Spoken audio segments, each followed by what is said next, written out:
నాదుబూటలు నా యేసు రాజా నీలోనే ఉన్నవి ఊహలు నాదుబూటలు నా యేసు రాజా నీలోనే ఉన్నవి ఊహకందవే ఆశ్చర్య క్రియలు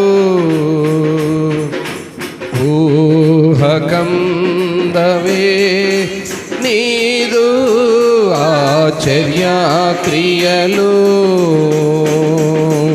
ఊహలు నాదుబూటలు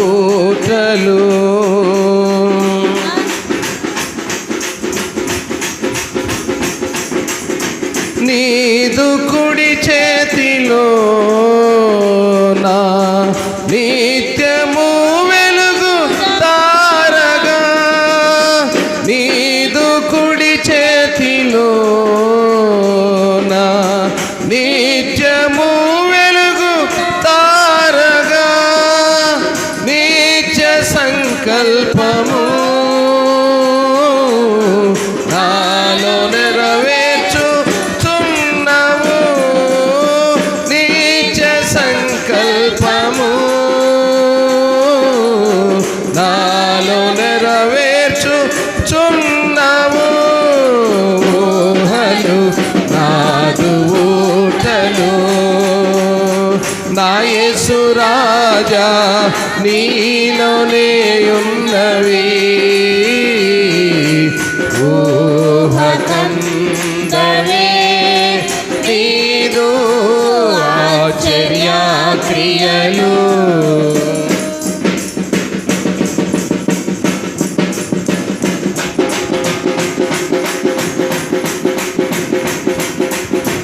ఊరు మంచిదే గాని ఊటలన్నీయు చెడిపోయేది ఊరు మంచిదే గాని ఊటలన్నీయు చెడిపోయేది ఉప్పు వేసిన వెంటనే ఊట అక్షయత నొందెనే ఉప్పు వేసిన వెంటనే ఊట అక్షయత నొందెనే ఊహలు నాదుబూటలు నా యేసు రాజా నీలోనే ఉన్నవి ఊహకందవే నీదు ఆశ్చర్య క్రియలు ఊహకందవే నీదు ఆశ్చర్య క్రియలు హల్లెలూయా.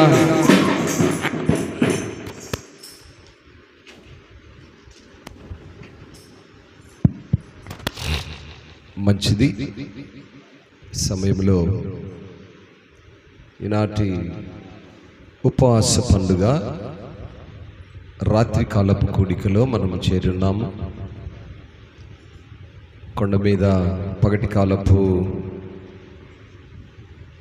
మరి ఆరాధన, పగటి కాలపు ప్రసంగం కూడా కొండపైన జరిగింది. మనమందరము కూడా ఏ నిరీక్షణతో, ఏ ఉద్దేశముతో, ఏ తలంపుతో ఈ ఉపవాస పండుగలను కొనసాగించుకుంటున్నామో ఆ నిరీక్షణకు తగిన రీతిగా మనం నివాసం చేయాలి. ఎప్పుడైతే అలా మనం నివాసము చేయగలుగుతామో దేవుడు మన కుటుంబాల్లోనూ, మన గ్రామంలోనూ, మన బ్రతుకులోనూ ఒక నూతనమైన తలంపును కలిగి ఉంటాడు. దినదినము మనము నూతన పరచబడాలి అన్నదే దేవుని యొక్క ఉద్దేశం. ఏ విధముగా నూతన పరచబడాలి? నూతన వస్త్రములు ధరించుట ద్వారానా, నూతనముగా గృహములను అలంకరించడం ద్వారానా, ఏ విధముగా మనం ఉన్నప్పుడు నూతన పరచబడతాము. హల్లెలూయా, స్తోత్రం. దినదినము నూతన పరచబడాలి. మన జీవితాల్లో నూతన అధ్యాయాన్ని ప్రారంభించాలి. కేవలం వినటం వరకే సరిపోదనే విషయాన్ని నేను ఎప్పుడూ జ్ఞాపకం చేస్తుంటాను. కేవలం వినటం మటుకే సరిపోదు. ఇప్పుడే కీర్తన పాడుకున్నాం, ఊరు మంచిదే కానీ ఓటలన్నీ. ఆ మాటకు అర్థమేంటి చెప్పగలరా? ఈ గ్రామము మంచి గ్రామమే. ఈ గ్రామములో నివసిస్తున్న ప్రజలు చెడిపోయి ఉన్నారట. ఇక చాలా ఇంకా క్లియర్గా చెప్పాలి. గ్రామము మంచిదే, గ్రామములో నివసిస్తున్న ప్రజలు చెడిపోయి ఉన్నారు. అయితే వారిని బాగు చేయుటకై సేవకుడు ఉప్పు వేస్తున్నాడు. విలువలేని ఉప్పు. మీ సేవకుడు విలువలేనివాడు, మీ సేవకుడు విలువలేనివాడు, కానీ ఆయన వేస్తున్న ఉప్పు విలువ కలిగింది. స్తోత్రం. ఉప్పు అనగా వాక్యం.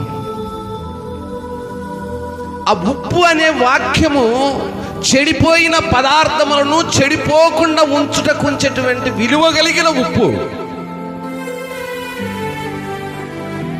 ఆ ఉప్పు మీలో కలిగినప్పుడు, ఆ ఉప్పు అనే వాక్యము మీ బ్రతుకులో ప్రచురించబడినప్పుడు, ఆ ఉప్పు అనే వాక్యము మీ జీవితంలో, మీ కుటుంబంలో, మీ గ్రామంలోనికి అది సంచారము చేసినప్పుడు అక్షయత నొందుతారట. చెడిపోయినటువంటి ఆ వస్తువులు, చెడిపోయిన ఆ శరీరము, చెడిపోయినటువంటి ఆ హృదయము, చెడిపోయిన ఆ గ్రామము, చెడిపోయిన ఆ కుటుంబము బాగుపడుతుంది అని ఆ కీర్తనలో ఆ చరణమునకు అర్థం. ఎందుకు ఈ మాటను తెలియజేస్తున్నానంటే, చెడిపోయిన బ్రతుకులు మనవి. బాగుపరుచుకొనుటకు దేవుని సన్నిధికి మనం వస్తున్నాం. ఆ దేవుని సన్నిధికి వస్తున్న మనము దేవుని మాటలను లక్ష్య పెట్టాలి. విని వదిలేయటం కాదు సుమా, లక్ష్య పెట్టాలి, కనపరచబడాలి, క్రమబద్ధీకరించబడాలి, క్రమములో బ్రతకాలి, క్రమములో నడవాలి. ఈరోజు ఎందుకొరకంటే, ఈ ఉపవాస దినము ఎందుకొరకంటే, ఈ ఉపవాస దినపు పండుగ యొక్క ఉద్దేశం ఎందుకొరకంటే, యెషయా గ్రంథము 61వ అధ్యాయము 3వ వాక్యాన్ని చదువుదాం. సియోనులో దుఃఖించు వారికి ఉల్లాస వస్త్రములు ధరింపజేయుటకును, బూడిదకు ప్రతిగా పూదండను, దుఃఖమునకు ప్రతిగా ఆనంద తైలమును, భారభరితమైన ఆత్మకు ప్రతిగా స్తుతి వస్త్రమును వారికిచ్చుటకు ఆయన నన్ను. ఇది ఈ పండుగ యొక్క ఉద్దేశం. మనము ఏర్పాటు చేసుకునే ఈ ఉపవాస పండుగ పెద్దల యొక్క నిరీక్షణ, నమ్మకము ఏంటంటే, మనలో ఉన్నటువంటి ఆ భారభరితమైనటువంటి ఆత్మకు స్తుతి వస్త్రమును ధరింపజేయుటకు. సియోను అనగా దేవుని సన్నిధిలో దుఃఖించుట కొరకు. అలా దుఃఖించడం ద్వారా మనము ధరించుకునేటువంటి సామాన్యమైన వస్త్రములు కాదు.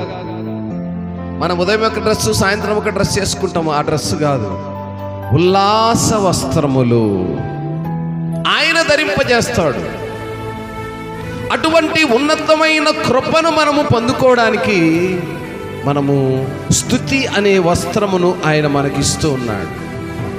ఆ స్తుతి అనే వస్త్రాన్ని మీకు ధరింపచేయుటకు దేవుడు నన్ను ఏర్పాటు చేసుకున్నాడు. హల్లెలూయా.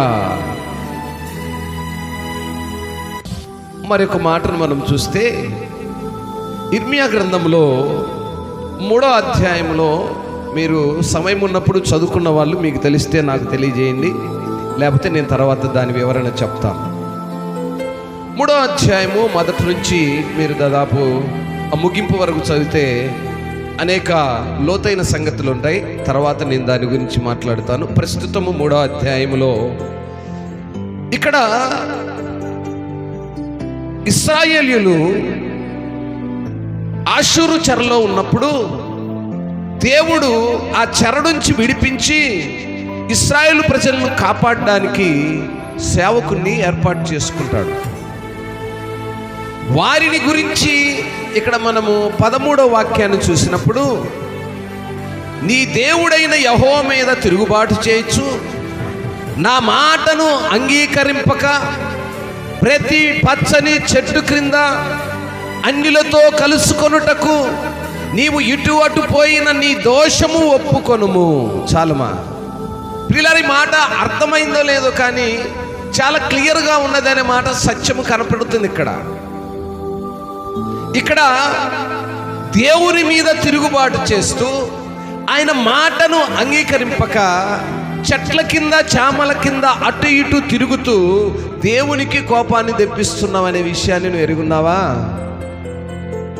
నువ్వు ఏర్పాటు చేసినది ఏ పండుగ?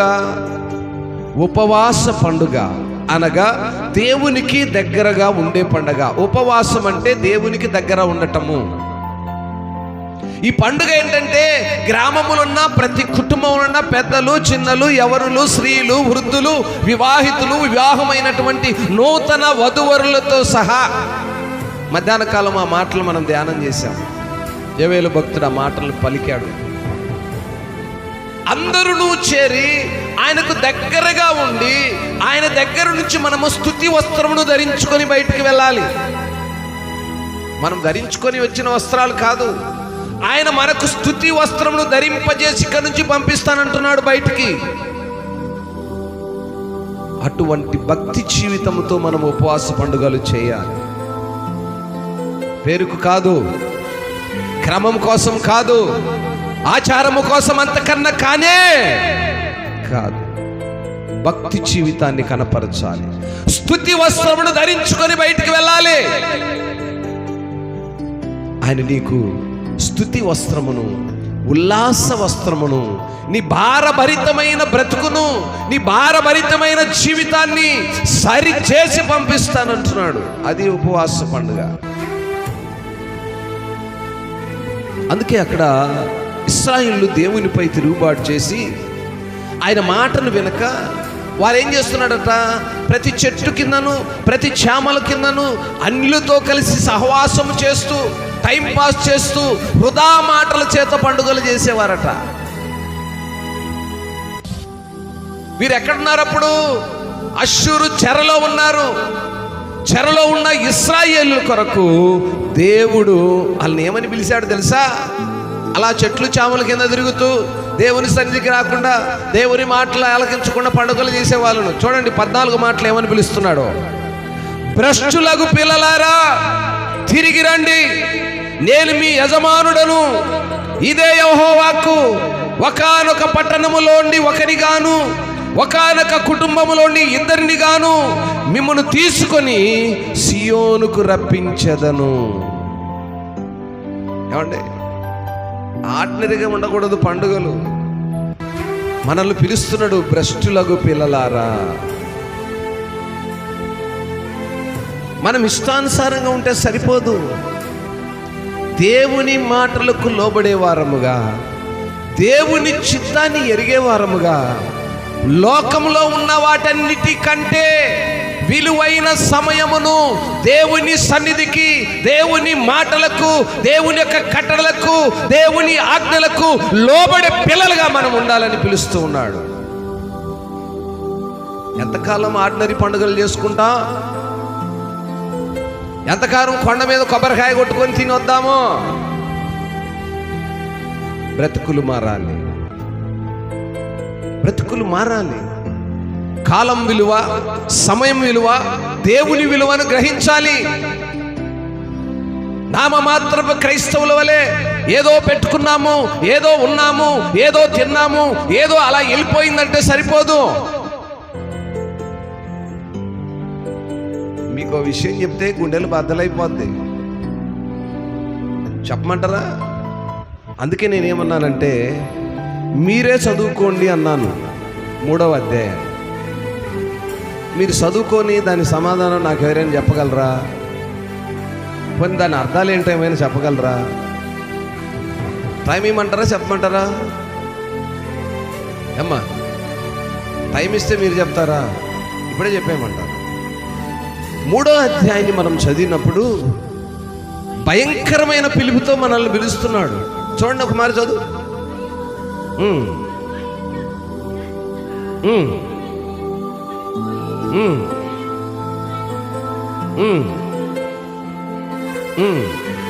అలాగు జరుగు దేశము బహుగా అపవిత్రమగును కదా.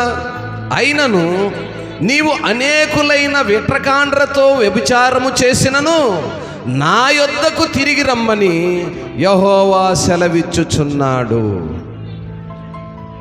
ఈ మాటలు చదివినప్పుడు మీకేం అర్థమైంది? ఇక్కడ ప్రాముఖ్యంగా ఒక మాటను వాడాడు. నీవు అనేకులైన విటగాండ్రతో వ్యభిచారము చేసినను. వ్యభిచారం అనే మాటకు అర్థం ఏంటి?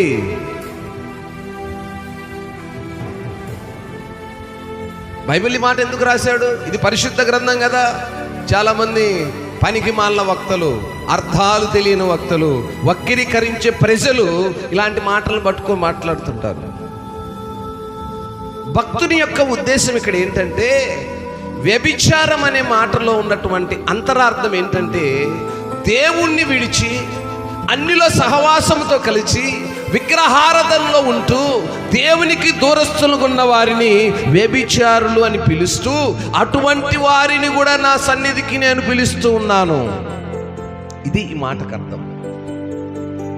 దేవుణ్ణి ఎప్పుడైతే విడిచి నువ్వు బయట చెట్లంట, చామలంట, ఇళ్ళంట, పుట్టలంట తిరుగుతున్నావో నిన్ను వ్యభిచారి అని పిలుస్తున్నాడు. వ్యభిచారి అనే మాటకి అర్థమైందంటే దేవునికి దూరస్థముగా బ్రతుకుతున్నవాడు, బ్రతుకుతున్నది. అందుకే మొదటి లైన్లో అన్నాడు, ఒకడు తన భార్యను త్యజించగా ఆమె అతని యొద్ద నుండి తొలగిపోయి వేరొక పురుషుడైన తర్వాత అతడు ఆమె యొద్దకు తిరిగి చేరునా.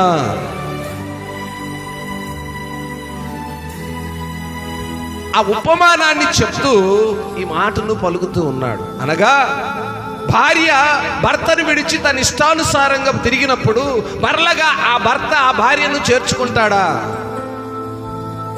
అలాగా మీరు ఇష్టానుసారమైన విగ్రహారాధనల చేత అన్యులతో సహవాసములు కలిగి మీరు బ్రతుకుతున్నాను, నేను నా యొద్దకు తీసుకుంటున్నాను మిమ్ములను. హల్లెలూయా, హల్లెలూయా.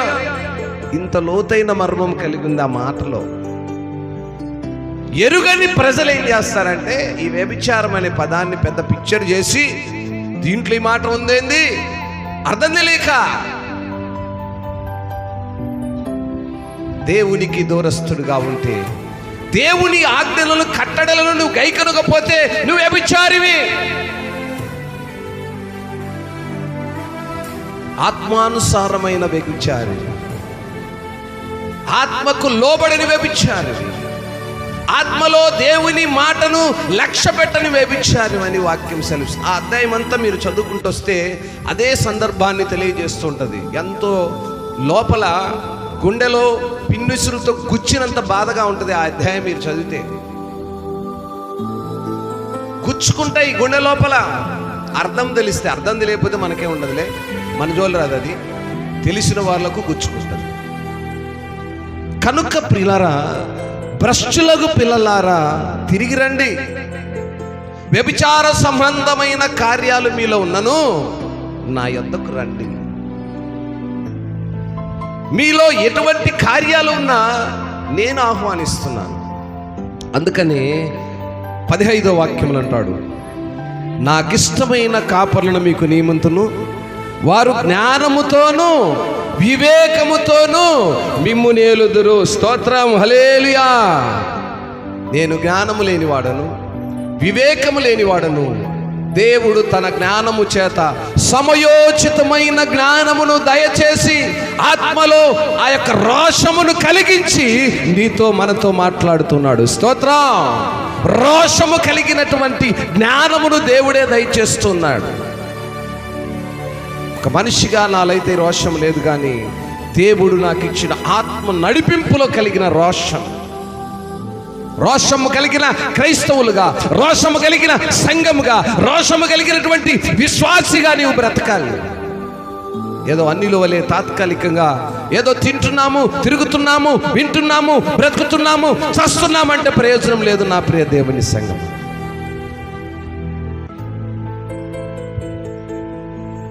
దేవుని వాక్యము సూటిగా నీతో మాట్లాడుతుంది, సూటిగా మనతో మాట్లాడుతుంది.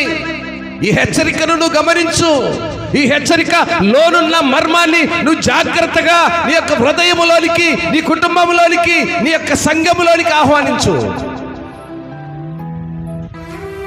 అలా ఆహ్వానించకుండా మనం ఇష్టానుసారమైన బ్రతుకులు బ్రతికినట్లయితే మనలో ఉన్నటువంటి కార్యములన్నీ వ్యభిచార సంబంధమైనవి. దేవుని మాటకు, దేవుని ఆజ్ఞలకు, దేవుని కట్టడలకు మనము లోబడకపోతే మన క్రియలు వ్యర్థమైన క్రియలు, దేవునికి అయిష్టమైన కార్యములు. ఆలకించండి నా ప్రియులారా, ఆలకించండి.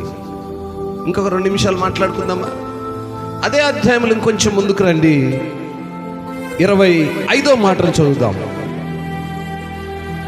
సిగ్గునొందిన వారమై సాగిలపడుదము రండి, మనము కనబడకుండా అవమానను మనలను మరుగు చేయునుగాక.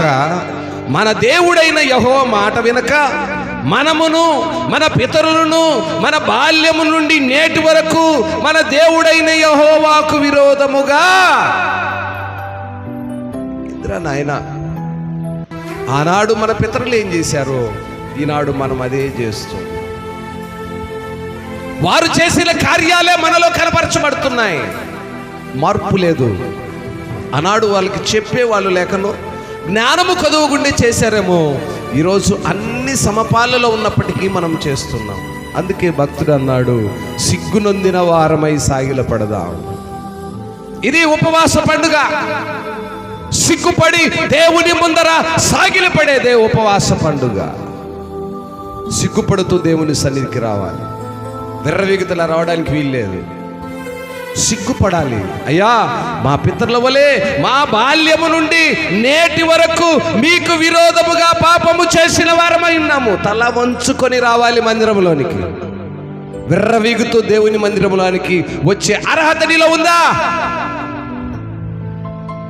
ఆ అర్హతను కలిగి బ్రతికి ఇలా తల పైకెత్తుకొని రా, దేవుని మందిరంలోనికి తల దించుకొని రా. ఎందుకంటే దేవునికి విరోధమైన పాపము మనలో ఉంది. మన నుంచే కాదు, మన పితరుల్లో ఉంది, మన బాల్యము నుండి మనలో ఇప్పటికీ ఇంకా ఉంది. కనుకనే మనం ఏం చేయాలట? సిగ్గునొందిన వారమై దేవుని సన్నిధిలో సాగిలపడాలి. ఒక్క మాట చదివి ముగిచ్చేద్దాం అనుకుంటున్నాం. ముగిచ్చేద్దామా? ఒక్క మాట చదువుదాం. చూడండి, 4వ అధ్యాయము 4వ వాక్యం. అవిధేయుల ఇండుట మానుకొని మీ దుష్టక్రియలను బట్టి ఎవడును ఆర్పిలేనంతగా నా ఉగ్రత అగ్ని వలె కాల్చకుండునట్లు యూదావారులారా, యెరూషలేము నివాసులారా, ఇంకేటట, దేవునికి లోబడి ఉండుడి. చివరి విజ్ఞాపన, చివరి ప్రత్యక్షత, చివరి హెచ్చరిక. దేవుని వాక్యము హెచ్చరిక చేస్తుంది. ఈ దినము నుంచి అయినా సరే, ఈ ఉపవాస దినమును ప్రతిష్ఠించుకున్నందుకైనా, ఈ పండుగ దినమును ప్రతిష్ఠించుకుంటున్న విధానాన్ని బట్టైనా అవిధేయులయుండుట మానుకొని మీ దుష్టక్రియలన్నిటిని విడిచిపెట్టి ఆర్పిలేనంతగా ఆ యొక్క ఉగ్రతను కాల్చబడకుండునట్లు. ఉగ్రత ఎలా ఉంటుందంటండి? ఆర్పడానికి కూడా సరిపోని విధంగా ఉంటుందట దేవుని యొక్క ఉగ్రత. మాట నేను చెప్పానా? ఇక్కడ రాసిందా? దేవుని యొక్క ఉగ్రత మనము ఎంత ఆర్పడానికి ప్రయత్నించినా ఆరిపోనంత భయంకరమైనటువంటి ఉగ్రత నుంచి మనము తప్పించబడాలంటే ఏమై ఉండాలట? దేవునికి లోబడాలి. డబ్బుకు లోబడుతున్నాం, లోకంలో ఉన్న ప్రతి మనిషికి లోబడుతున్నాం.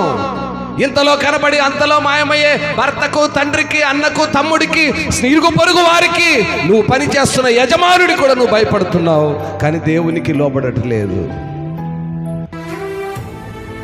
ఈ ఉగ్రత దినమును నువ్వు తప్పించుకోవాలంటే దేవునికి లోబడే అనుభవాన్ని నేర్చుకోవాలి. దేవుని సన్నిధికి నడిచే అనుభవాన్ని నేర్చుకోవాలి. భయమును, భక్తిని మనుషుల కోసము కాదు, దేవుడు చూస్తున్నాడు. నా భక్తిని పరీక్షిస్తున్నాడు, నా యొక్క సమయాన్ని పరీక్షిస్తున్నాడు. నేను కాలయాపన చేసి ఏ సమయమునకు దేవుని సన్నిధిలో మోకరిల్లుతున్నాను అని దేవుడు కనిపెట్టి చూస్తున్నాడు అని దేవునికి లోబడి మనం దేవుని సన్నిధిలో ఉండాలి. మనుషులకు లోబడి కాదండి, మనుషుల కోసం అంతకన్నా కాదండి, దేవునికి లోబడే అనుభవాన్ని నేర్చుకోవాలి. మన పితరుల వల్లే మనము బాల్యము నుంచి చేస్తున్నటువంటి ఆ పాపము, శాపము, ఆ యొక్క దేవునికి అయిష్టమైన కార్యాల నుంచి మనము దూరస్తులుగా ఉండి ఆ ఉగ్రత నుంచి తప్పించబడాలి. ఆ ఉగ్రత వంటిదంట, కాల్చేటువంటి ఆ ఉగ్రత ఎంత ఆర్పినను ఆర్పలేనంత భయంకరమైన ఉగ్రత ఉంటుందట. అందుకే దానికి మనకు అగ్ని ఆరదు, పురుగు చావని భయంకరమైన ఉగ్రత. ఆ ఉగ్రత నుంచి నువ్వు తప్పించబడాలంటే, మనము తప్పించబడాలంటే, మన దేశము తప్పించబడాలంటే, మన గ్రామము తప్పించబడాలంటే దేవునికి లోబడి ఉండేవారముగా ఉండాలి. దేవుని యొక్క ఆజ్ఞలు ఎరిగిన వారముగా ఉండాలి. ఆయన కట్టడల ప్రకారం నడిచే వారముగా ఉండాలి. ఎప్పుడైతే వాటిని అనుసరించలేదో, ఎప్పుడైతే ఆ క్రమమును కలిగి ఉండలేదో, ఆయనకు నువ్వు ఇష్టురాలివి, ఇష్టుడివి కాదు, కానీ వ్యభిచార సంబంధమైన వ్యక్తివి. ఈరోజు నువ్వు ఏ క్రమంలో ఉన్నావు? దేవునికి వ్యభిచార సంబంధమైన పిల్లవాడిగా ఉన్నావా? దేవునికి ఇష్టుడైన లేదా ఇష్టురాలైనటువంటి ఆయన ఆజ్ఞలు అనుసరించేటువంటి పిల్లలుగా, సంఘముగా ఉన్నావా? ఈరోజు పరీక్షించుకో. ఎవరైనా ఎదుటికొచ్చి ఏయ్ నువ్వు వ్యభిచారివి అంటే నువ్వు ఒప్పుకుంటావా? ఒప్పుకోవు. కానీ వాక్యం సెలవిస్తుంది, ఆయన ఆజ్ఞలను, ఆయన కట్టడను అనుసరించక లోకములో నువ్వు తిరుగుతున్నట్లయితే నువ్వు వ్యభిచారివి అని పిలుస్తుంది. ఈరోజు నువ్వు ఏ గుంపులో ఉన్నావు? లోకంలో తిరుగుతున్న గుంపులో ఉన్నావా? దేవునికి ఇష్టమైన కార్యములకు లోబడి ఆయన చిత్త ప్రకారం బ్రతుకుతున్నావా? ఈరోజు పరీక్షించుకో. ఈరోజు పరీక్షించుకో. ఒక సేవకునిగా దేవుడు నాకు ఇచ్చిన జ్ఞానముతో ఆయన అంటున్నాడు, మీ కొరకు కాపరిని ఏర్పాటు చేశాను, అతను నేను ఇచ్చిన జ్ఞానముతో, వివేకముతో నీకు తెలియజేస్తాడన్నాడు. ఎస్ లార్డ్, నువ్వు ఇచ్చిన జ్ఞానమును బట్టి, నువ్వు ఇచ్చిన తెలివిని బట్టి, నీవు నాతో మాట్లాడిన మాటలను బట్టి, ఈరోజు నీ బిడ్డలతో నువ్వు మాట్లాడిన ఉన్నతమైన ఉపదేశమును బట్టి నీకు స్తోత్రం. ఆమేన్. స్తోత్రం. చిన్న ప్రార్థన చేద్దాం. స్తోత్రం, స్తోత్రం, స్తోత్రం, స్తోత్రం. పరిశుద్ధుడా, దయగలిగిన తండ్రి, నీ ఉన్నతమైన నామాన్ని బట్టి మీకు స్తోత్రాలు అయ్యా. ఇదిగో నీ సన్నిధానంలో ఇంతవరకు మమ్మల్ని ఉంచినందుకు వందనాలు. నీ మాటల చేత మమ్మల్ని హెచ్చరించినందుకు వందనాలు అయ్యా. మేము విన్నటువంటి వాక్య భాగములో నాయనా, ఇదిగో ఆషూరులో ఉన్నటువంటి ఇశ్రాయేలు ప్రభువా, ఆ చెరలో ఉన్నప్పుడు వారు ఉన్నటువంటి స్థితిని పరిశీలించి, పరీక్షించి నాయనా, నువ్వు పలికిన ప్రతి మాటను మేము విని ఉన్నాము. అవును దేవా, మేము పరీక్షించుకుంటున్నాము, మా జీవితాలను పరీక్షించుకుంటున్నాము, మా బ్రతుకులను పరీక్షించుకుంటున్నాము. మేమేమై ఉన్నామో, వ్యభిచార సంబంధమైన గుంపులో ఉన్నామో, ఆత్మ సంబంధమైనటువంటి గుంపులో ఉన్నామో, మా ఆత్మలను మేము పరిశీలించుకుంటున్నాము. నీకు ఇష్టమైన ప్రజగా, నీకు ఇష్టమైన పిల్లలుగా, భ్రష్ట సంతానం నుంచి వేరు చేయబడిన బిడ్డలుగా, మా పితరులు చేసినటువంటి పాపమును, నేరమును మేము దాటివేసినటువంటి బిడ్డలుగా, నీ మాటల ద్వారా మమ్మల్ని హెచ్చరించినందుకై స్తోత్రాలు. విన్నా ఈ వాక్యము ప్రభువా, విన్నా ఈ మాటలు తండ్రి, మా జీవితాలను వెలిగించాలి, మా బ్రతుకులను వెలిగించాలి, మా క్రమాన్ని వెలిగించాలి. మేము నడుస్తున్న నడవడికను మార్చుకోవాలి. నీకు ఇష్టలైన బిడ్డలుగా నడిచే కృపలోనికి మమ్మల్ని నడిపించమని ఈ మాటల ద్వారా మమ్మల్ని ఆదరించినందుకై ఈ మాటల ద్వారా మమ్మల్ని హెచ్చరించినందుకై మీరే ఘనత, మహిమ, ప్రభావాలు పొందుకోమని మా ప్రియుడు, మా రక్షకుడు, నజరేడైన యేసయ్య ఘనమైన, ఉన్నతమైన, ప్రశస్తమైన నామంలో ప్రార్థించి మనవలని అడిగి వేడుకొని పొందుకొని ఉన్నాము తండ్రి. ఆమేన్. అందరికీ ప్రభు పేరిట వందనాలు.